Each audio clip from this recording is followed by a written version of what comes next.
Hello ವಿದ್ಯಾರ್ಥಿಗಳೇ, ಈ ಒಂದು ವಿಡಿಯೋದಲ್ಲಿ ನಾವು ನಿಮ್ಮ ಬಿಕಾಂ ಸೆಕೆಂಡ್ ಸೆಮಿಸ್ಟರ್ ನಲ್ಲಿ ಬರುವಂತಹ ಕನ್ನಡ ವಿಷಯದಲ್ಲಿ ಬರುವಂತಹ ಎಲ್ಲ ಪದ್ಯಗಳ 2 ಅಂಕದ ಪ್ರಶ್ನೋತ್ತರಗಳನ್ನ ಚರ್ಚಿಸೋಣ. ಒಟ್ಟು 5 ಪದ್ಯಗಳಿವೆ. ಸೊ 5 ಪದ್ಯಗಳ ಮೇಲೆ ಕೇಳುವಂತಹ 2 ಅಂಕದ ಪ್ರಶ್ನೆಯನ್ನ ಈ ವಿಡಿಯೋದಲ್ಲಿ ಚರ್ಚಿಸೋಣ. ಸೊ ಪದ್ಯದಲ್ಲಿ ಮೊದಲನೇ ಪದ್ಯ, ಮಾಯದಂತ ಮಳೆ ಬಂತನ್ನ. ಮೊದಲನೇ ಪ್ರಶ್ನೆ, ಮಾಯದಂತ ಮಳೆ ಬಂತನ್ನ ಪದ್ಯದ ಸಾರಾಂಶವೇನು ಅಥವಾ ಆಶಯವೇನು? ಮಾಯದಂತ ಮಳೆ ಬಂತನ್ನ ಇದು ಜನಪದ ಪದ್ಯವಾಗಿದ್ದು ಮೌಖಿಕವಾಗಿ ಒಬ್ಬರಿಂದ ಒಬ್ಬರಿಗೆ ಬಂದ ಕಂಠಸ್ಥ ಪದ್ಯವಾಗಿದೆ. ಮಳೆಯ ವರ್ತನೆ, ಅನಿರೀಕ್ಷಿತವಾಗಿ ಬರುವ ಮಳೆಯಿಂದ ಜನರು ಸಂಭ್ರಮಿಸುವ ವಿಧಾನವನ್ನು ಹಾಗೂ ಜನ, ಜಾನುವಾರು, ಪ್ರಾಣಿ, ಪಕ್ಷಿ, ರೈತ, ಜಲಚರ ಜೀವಿಗಳಿಗೆ ಮಳೆಯಿಂದ ಸಂಚಲನ ಬರುತ್ತದೆ ಎಂದು ತಿಳಿಸುವ ಪದ್ಯವಾಗಿದೆ. ಎರಡನೇ ಪ್ರಶ್ನೆ, ಮಾಯದಂತ ಮಳೆ ಬಂತನ್ನ ಪದ್ಯದಲ್ಲಿ ಮಳೆ ಬರುವ ವಿಧಾನವನ್ನು ತಿಳಿಸಿ. ಅನಿರೀಕ್ಷಿತವಾಗಿ ಮಳೆಯು ಬರುತ್ತದೆ, ಊರಿನ ಜೀವ ಜಲಕೆರೆಯನ್ನು ತುಂಬಿಸುತ್ತದೆ, ಸ್ವಲ್ಪ ಮೋಡ ಆವರಿಸಿ ಜೋರಾಗಿ ಗಾಳಿ ಬೀಸಿ ಗುಡುಗು ಸಿಡಿಲಿನೊಂದಿಗೆ ಮಳೆಯ ದೇವತೆಯಾಗಿ ಭೂಮಿಗೆ ಬರುತ್ತಾಳೆ.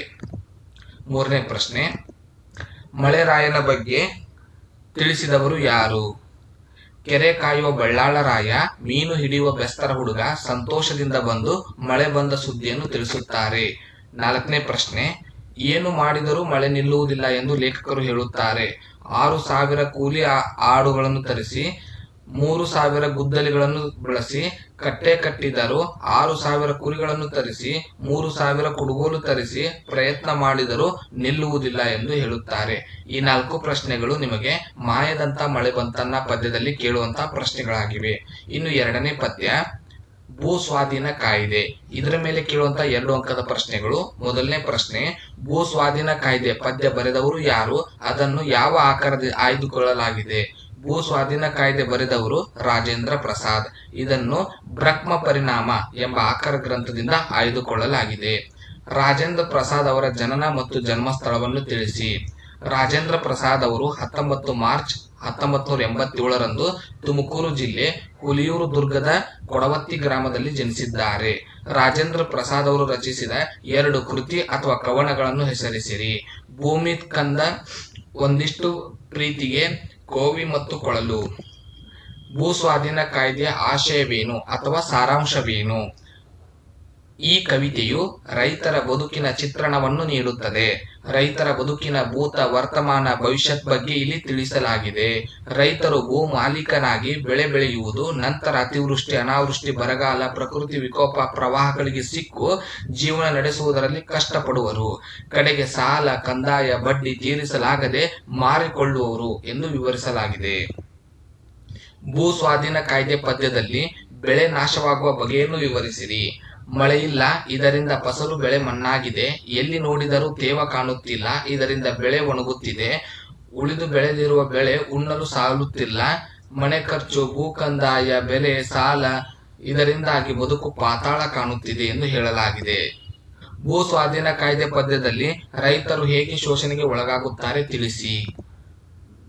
ದುಡಿಯದೆ ಮತ್ತೊಬ್ಬರ ಹಣದಿಂದ ಶೋಕಿ ಮಾಡುವ ಸಾಹುಕಾರರು ಬಡವರ ಮನಸ್ಸನ್ನು ನೋಯಿಸುವ ಕಾಸಿನ ಗಿಡವನ್ನು ಎದೆ ಮೇಲೆ ನೆಡುತ್ತಾನೆ. ಕೈಗೆ ಸ್ವಲ್ಪ, ಜೇಬಿಗೆ ಸ್ವಲ್ಪ ಹಣ ಉದುರಿಸಿ ಭೂಮಿ ಕಿತ್ತುಕೊಳ್ಳುತ್ತಾರೆ. ಎದುರು ಮಾತನಾಡಿದರೆ ಸಾಯಿಸುತ್ತಾರೆ. ಮೊದಲ ಮಾತಿಗೆ ಏಟು ಕೊಡುತ್ತಾರೆ, ಎರಡನೇ ಮಾತಿಗೆ ಹೂತು ಗೊಬ್ಬರ ಮಾಡುತ್ತಾರೆ ಎಂದು ಹೇಳಲಾಗಿದೆ. ಮೂರನೇ ಪದ್ಯ,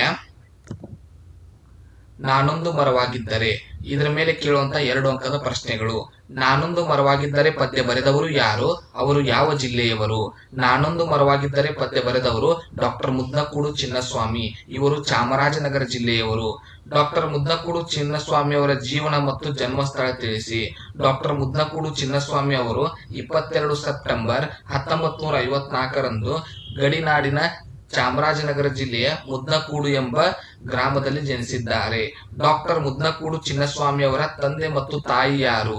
ಡಾಕ್ಟರ್ ಮುದ್ನಕೂಡು ಚಿನ್ನಸ್ವಾಮಿ ಅವರ ತಂದೆ ಬಸವರಾಜಯ್ಯ, ತಾಯಿ ಗೌರಮ್ಮ. ಡಾಕ್ಟರ್ ಮುದ್ನಕೂಡು ಚಿನ್ನಸ್ವಾಮಿ ಅವರ ಶಿಕ್ಷಣದ ಕುರಿತು ತಿಳಿಸಿ. ಡಾಕ್ಟರ್ ಮುದ್ನಕೂಡು ಚಿನ್ನಸ್ವಾಮಿ ಅವರು ಎಂ.ಕಾಂ ಪದವಿಯನ್ನು ಮುಗಿಸಿದ್ದಾರೆ. ಎಂಎ ಕನ್ನಡ ಸ್ನಾತಕೋತ್ತರ ಪದವಿಯನ್ನು ಹಾಗೂ ಹಂಪಿ ಕನ್ನಡ ವಿಶ್ವವಿದ್ಯಾಲಯದ ಸಮಾಜ ವಿಜ್ಞಾನದ ವಿಭಾಗದಿಂದ ಡಿಲಿಟ್ ಪದವಿಯನ್ನು ಪಡೆದಿದ್ದಾರೆ. ಡಾಕ್ಟರ್ ಮುದ್ನಕೂಡು ಚಿನ್ನಸ್ವಾಮಿ ಅವರು ನಿರ್ವಹಿಸಿದ ಉದ್ಯೋಗ ಅಥವಾ ವೃತ್ತಿ ಯಾವುದು? ಬೆಂಗಳೂರಿನ ಮಹಾನಗರ ಸಾರಿಗೆ ನಿಗಮದಲ್ಲಿ ಹಣಕಾಸು ನಿರ್ದೇಶಕರಾಗಿ ಇವರು ಸೇವೆ ಸಲ್ಲಿಸಿದ್ದಾರೆ. ಡಾಕ್ಟರ್ ಮುದ್ನಕೂಡು ಚಿನ್ನಸ್ವಾಮಿ ಅವರ 2 ಕವನದ ಕೃತಿಗಳನ್ನು ತಿಳಿಸಿ. ರಂಗಭೂಮಿ ಮತ್ತು ಮತ್ತೆ ಮಳೆ ಬರುವ ಮುನ್ನ, ಚಪ್ಪಲಿ ಮತ್ತು ನಾನು, ಒಂದು ಕೊಡ ಹಾಲಿನ ಸಮರ. ಡಾಕ್ಟರ್ ಮುದ್ನಕೂಡು ಚಿನ್ನಸ್ವಾಮಿ ಅವರಿಗೆ ಸಿಕ್ಕ ಪ್ರಶಸ್ತಿಗಳನ್ನು ತಿಳಿಸಿ. ಕಾವ್ಯ ಪ್ರಶಸ್ತಿ, ಶಿರಸಂಗಿ ಲಿಂಗರಾಜ ಸಾಹಿತ್ಯ ಪ್ರಶಸ್ತಿ, ಬೇಂದ್ರೆ ಕಾವ್ಯ ಪ್ರಶಸ್ತಿ ಮುಂತಾದವುಗಳು. ನಾನೊಂದು ಮರವಾಗಿದ್ದರೆ ಪದ್ಯದ ಸಾರಾಂಶ ಅಥವಾ ಆಶಯವೇನು? ನಾನೊಂದು ಮರವಾಗಿದ್ದರೆ ಈ ಪದ್ಯ ಮನುಷ್ಯರಲ್ಲಿರುವ ಮೇಲು ಕೀಳು, ಜಾತಿ ಧರ್ಮ ಭಾವನೆ ಕುರಿತಾಗಿಯೂ ನೈಸರ್ಗಿಕ ಮುಕ್ತವಾಗಿ ಮನುಷ್ಯರಿಗೆ ಹೇಗೆ ಬದುಕಬೇಕೆಂಬುದನ್ನು ಕಲಿಸುತ್ತದೆ ಎಂಬುದನ್ನು ತಿಳಿಸಲಾಗಿದೆ. ಕವಿಯ ಪ್ರಕಾರ ಕವಿ ಮರವಾಗಿದ್ದರೆ ಏನಾಗುತ್ತಿತ್ತು? ಕವಿ ಪ್ರಕಾರ ಕವಿ ಮರವಾಗಿದ್ದರೆ ಹಕ್ಕಿಗೂಡು ಕಟ್ಟುವ ಮುನ್ನ ಯಾವ ಕುಲ ಎಂದು ಕೇಳುತ್ತಿರಲಿಲ್ಲ. ಬಿಸಿಲು ತಗುಲುವ ಮತ್ತು ಅದರಿಂದ ನೆರಳು ಅದನ್ನು ಅಪ್ಪಿಕೊಳ್ಳುವಾಗ ಮೈಲಿಗೆ ಎನ್ನುತ್ತಿರಲಿಲ್ಲ. ಮರದ ಎಲೆಗಳು ತಂಗಾಳಿಯೊಂದಿಗೆ ಮಧುರವಾದ ಸ್ನೇಹವನ್ನು ಮಾಡುತ್ತಿದ್ದವು. ಕವಿಯ ಪ್ರಕಾರ ಕವಿ ಮರವಾಗಿದ್ದರೆ ಭೂದೇವಿ ಹಾಗೂ ಗೋಮಾತೆ ಏನು ಮಾಡುವುದಾಗಿ ಹೇಳುತ್ತಾರೆ. ಕವಿ ಒಂದು ಮರವಾಗಿದ್ದರೆ ಭೂದೇವಿಯು ತನ್ನೊಳಗೆ ಬೇರುಗಳನ್ನು ಸ್ವೀಕರಿಸುವಾಗ ಮಡಿಮಡಿ ಎಂದು ಸ್ನಾನಕ್ಕೆ ಕೇಳುತ್ತಿರಲಿಲ್ಲ. ಗೋವು ಮುಕ್ಕೋಟಿ ದೇವತೆಗಳು ತನಗೆ ತುರಿಕೆ ಆದಾಗ ಕೊಂಬೆಗೆ ಮೈ ಉಜ್ಜಿ ಮುಕ್ಕೋಟಿ ದೇವತೆಗಳಿಂದ ಪವಿತ್ರ ಮಾಡುತ್ತಿತ್ತು. ಮರ ಅಂತ್ಯಕಾಲದಲ್ಲಿ ಏನಾಗುತ್ತದೆ ಎಂದು ಕವಿ ಹೇಳುತ್ತಾರೆ. ಮರದ ಅಂತ್ಯಕಾಲದಲ್ಲಿ ಒಣಗಿ ಹೋಗಿರುವ ಒಣಕಟ್ಟಿಗೆ ತುಂಡು ಪವಿತ್ರವಾದ ಹೋಮಾಗ್ನಿಯ ಕುಂಡದಲ್ಲಿ ಪಾವನವಾಗುತ್ತದೆ. ಇಲ್ಲವೇ ಒಬ್ಬ ಸತ್ಪುರುಷನ ಹೆಣಕ್ಕೆ ಚಟ್ಟವಾಗಿಯೂ 4 ಸಜ್ಜನರ ಹೆಗಲನ್ನು ಏರುತ್ತದೆ ಎಂದು ಹೇಳುತ್ತಾರೆ. ಸೊ ಇವಿಷ್ಟು ಈ ಪದ್ಯದಲ್ಲಿ ಬರುವಂತಹ ಪ್ರಶ್ನೆಗಳು. ಮುಂದಿನ ಪದ್ಯ ರಂಗೋಲಿ. 4ನೇ ಪದ್ಯ ರಂಗೋಲಿ. ಇದರ ಮೇಲೆ ಕೇಳುವಂತಹ 2 ಅಂಕದ ಪ್ರಶ್ನೆಗಳು. ರಂಗೋಲಿ ಪದ್ಯ ಬರೆದವರು ಯಾರು? ಅವರು ಯಾವ ಜಿಲ್ಲೆಯವರು? ರಂಗೋಲಿ ಪದ್ಯ ಬರೆದವರು ಪ್ರಜ್ಞಾ ಮತ್ತಿಹಳ್ಳಿ. ಇವರು ಉತ್ತರ ಕನ್ನಡ ಜಿಲ್ಲೆಯವರು. ಪ್ರಜ್ಞಾ ಮತ್ತಿಹಳ್ಳಿಯವರ ಜನನ ಮತ್ತು ಜನ್ಮಸ್ಥಳವನ್ನು ತಿಳಿಸಿ. ಪ್ರಜ್ಞಾ ಮತ್ತಿಹಳ್ಳಿಯವರು 2 ಏಪ್ರಿಲ್ 1969ರಂದು ಉತ್ತರ ಕನ್ನಡ ಜಿಲ್ಲೆಯ ಶಿರಸಿಯಲ್ಲಿ ಜನಿಸಿದ್ದಾರೆ. ಪ್ರಜ್ಞಾ ಮತ್ತಿಹಳ್ಳಿಯವರ ಶಿಕ್ಷಣವನ್ನು ಕುರಿತು ತಿಳಿಸಿ. ಎಂ.ಕಾಂ ಪದವಿಯನ್ನು, PhD ಪದವಿಯನ್ನು ಇವರು ಪಡೆದುಕೊಂಡಿದ್ದಾರೆ. ಪ್ರಜ್ಞಾ ಮತ್ತಿಹಳ್ಳಿಯವರ ಉದ್ಯೋಗ ಅಥವಾ ವೃತ್ತಿಯನ್ನು ತಿಳಿಸಿ. ಸರ್ಕಾರಿ ಕಾಲೇಜಿನಲ್ಲಿ ಪ್ರಾಧ್ಯಾಪಕರ ಮುಖ್ಯಸ್ಥರಾಗಿ ಸೇವೆ ಸಲ್ಲಿಸಿದ್ದಾರೆ. ಪ್ರಜ್ಞಾ ಮತ್ತಿಹಳ್ಳಿಯವರು ರಚಿಸಿದ 2 ಕೃತಿ ಅಥವಾ ಕವನಗಳನ್ನು ತಿಳಿಸಿ. ಕೊಡುಗೆ ನಕ್ಕಾಗ, ಗಂಧಗಾಳಿ, ದೊಣ್ಣೆ ದೀಪದ ಸಾಲು ಮುಂತಾದವುಗಳು ಇವರ ಕೃತಿ ಅಥವಾ ಕವನಗಳು. ಪ್ರಜ್ಞಾ ಮತ್ತಿಹಳ್ಳಿಯವರಿಗೆ ದೊರೆತ 2 ಪ್ರಶಸ್ತಿಗಳನ್ನು ತಿಳಿಸಿ. ಬಸವಶ್ರೀ ಪ್ರಶಸ್ತಿ, ಅಮ್ಮ ಪ್ರಶಸ್ತಿ. ರಂಗೋಲಿ ಪದ್ಯದ ಆಶಯವೇನು? ಈ ಪದ್ಯವು ಗೃಹಿಣಿಯರ ಅಚ್ಚುಮೆಚ್ಚಿನ ಕಲೆಯಾದ ರಂಗೋಲಿಯನ್ನು ಕುರಿತಾಗಿದೆ ಮತ್ತು ಸಹನೆ, ತಾಳ್ಮೆ, ಪ್ರೀತಿ, ಶೃಂಗಾರ, ಚೆಲುವನ್ನು ಸೂಚಿಸುವ ಪದ್ಯವಾಗಿದೆ. ರಂಗೋಲಿಯು ಕೇವಲ ಅಲಂಕಾರಿಕ ವಸ್ತು ಆಗಿರದೆ ಸಂಸ್ಕೃತಿಯನ್ನು ಜಾಗೃತಗೊಳಿಸುತ್ತದೆ, ಏಕಾಗ್ರತೆಯಿಂದ ಮಾಡಲು ಹಚ್ಚುತ್ತದೆ ಎಂದು ಇಲ್ಲಿ ತಿಳಿಸಲಾಗಿದೆ. ರಂಗೋಲಿ ಪದ್ಯದಲ್ಲಿ ರಂಗೋಲಿಯನ್ನು ಹೇಗೆ ಬಿಡಿಸಲಾಗುತ್ತದೆ? ಕೈಯಿಂದ ಸಾರಿಸಿದ, ಗುಡಿಸಿದ, ಸ್ವಚ್ಛ ಮಾಡಿದ ಅಂಗಳದ ತುಂಬುವ ಹಾಗೆ ಚುಕ್ಕೆ ಚುಕ್ಕೆಗಳನ್ನು ಇಟ್ಟು ಅವುಗಳನ್ನು ಎಳೆ ಎಳೆಯಾಗಿ ಜೋಡಿಸಿ ರಚಿಸುತ್ತಾ ಕುಕ್ಕುರು ಕಾಲಿನ ಮೇಲೆ ಕೂತು ಏಕಾಗ್ರತೆಯಿಂದ, ಆಸೆಯಿಂದ, ಸಾಲುಗಳಿಂದ ರಂಗೋಲಿಯನ್ನು ಸೃಷ್ಟಿಸಲಾಗುತ್ತದೆ. ಇವುಗಳಿಗೆ ಬಣ್ಣಗಳನ್ನು ಒಳಗಿನಿಂದಲೇ ಸೌಂದರ್ಯವನ್ನು ನೀಡುತ್ತದೆ. ರಂಗೋಲಿ ಹಾಕುತ್ತಿದ್ದ ಹೆಂಗಸು ಒಳಗೆ ಹೋಗುವ ಸಂದರ್ಭವನ್ನು ವಿವರಿಸಿರಿ. ಸ್ವಲ್ಪ ರಂಗೋಲಿ ಪುಡಿ ಡಬ್ಬಿಯನ್ನು ಹಿಡಿಯೋ ಎಂದು ಕೊಟ್ಟು ನವಿಲಿನಂತೆ ಸೆರಗನ್ನು ಸೊಂಟಕ್ಕೆ ಸಿಕ್ಕಿಸಿಕೊಂಡು ನದಿ ಜುಳು ಜುಳು ಹರಿಯುವಂತೆ ಒಳಗೆ ಹೋದಳು.